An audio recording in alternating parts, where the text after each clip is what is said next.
Kidney beans, white beans, கொண்டக்கடல இந்த 3ம் வச்சு சிம்பிளாட்ட ஒரு மசாலா ரொம்ப ஈஸியா பண்ணலாம். டேஸ்ட் வந்து சூப்பரா இருக்கும். லஞ்ச் பாக்ஸுக்கு ரொம்ப நல்லாயிருக்கும். பிள்ளைங்களுக்கு இந்த டேஸ்ட் வந்து ரொம்பவே பிடிக்கும். நான் சாதாரணமாவே இந்த கடலைகள் எல்லாமே நான் வந்து ஒரு 8 மணி நேரம் ஊற வச்சுட்டு, ஒரு டப்பால போட்டு ஃப்ரீசர்ல வச்சுருவேன். எப்போவாவது நம்ம வீட்ல வெஜிடபிள்ஸ் இல்ல அப்டின்னா, டக்குன்னு எடுத்து நான் யூஸ் பண்ணுவேன். இது எந்த கடலையாகட்டும் கூட இருக்கலாம். கருப்பு கொண்டக்கடல, வெள்ள கொண்டக்கடல, கிட்னி பீன்ஸ் எதுவா கூட இருக்கலாம். நான் இதில மிக்ஸ் பண்ணி எல்லாமே போட்டு வச்சுருக்கிறேன்.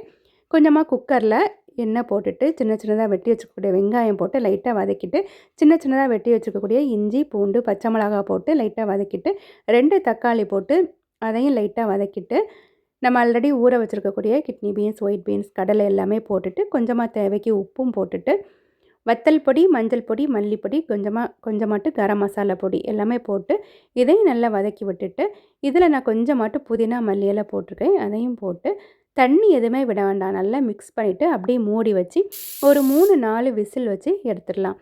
நம்ம இதில் போட்டுக்கக்கூடிய இந்த வெங்காயம், தக்காளியிலே நமக்கு அதில வந்து நமக்கு கிரேவி மாதிரி வந்துரும். லாஸ்ட்டா கொஞ்சமா மல்லி இலையும் போட்டு மிக்ஸ் பண்ணி எடுத்துடலாம். இது வந்து நம்ம வெறும் கொண்டக்கடல மட்டும் பண்ணலாம். கருப்பு கொண்டக்கடல பண்ணலாம். இல்லைன்னா கிட்னி பீன்ஸ் எதில வேணாலும் நம்ம தனியா போட்டு கூட பண்ணிக்கலாம். இதுக்கு டேஸ்ட் வந்து சூப்பரா இருக்கும். பிள்ளைங்களுக்கு ரொம்பவே பிடிக்கும். நமக்கு சிலப்போ டேஸ்ட் ஏதாவது நமக்கு பிடிக்காத நேரங்கள்ல இது நம்ம செய்து சாப்பிட்டா கூட டேஸ்ட் நல்லாயிருக்கும். இந்த மாதிரி சாதத்தில மிக்ஸ் பண்ணி கூட டப்பால போட்டு பிள்ளைகளுக்கு ஸ்கூலுக்கு குடுத்துடலாம்.